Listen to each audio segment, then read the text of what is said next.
Hi. Today we will see how to use the replace function in Microsoft Excel. Here, I have some data in an Excel sheet. In this column, I have a few mobile numbers written.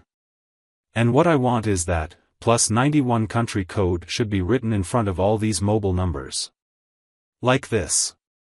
We can do this quickly using the replace function. Let's see how. First I will write the replace function formula.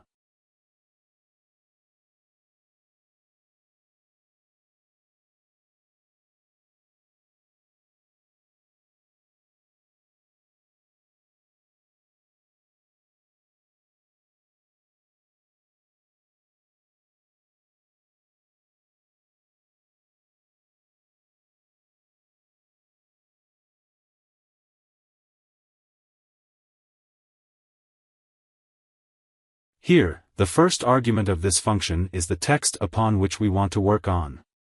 Since I want to work on this mobile number, whose cell number is A2, I have written A2 here. The second argument is the starting position where we want to replace the new data. Since I want the new data to be placed at the start of this mobile number, I have written 1 here. That means I want to replace the new data in place of the first digit of the mobile number. But, that will delete the first digit of the mobile number. We don't want that. So to avoid this, I have written 0 as the third argument of this function. So that the first digit of the mobile number will not be deleted, and the new text will be written to its left side.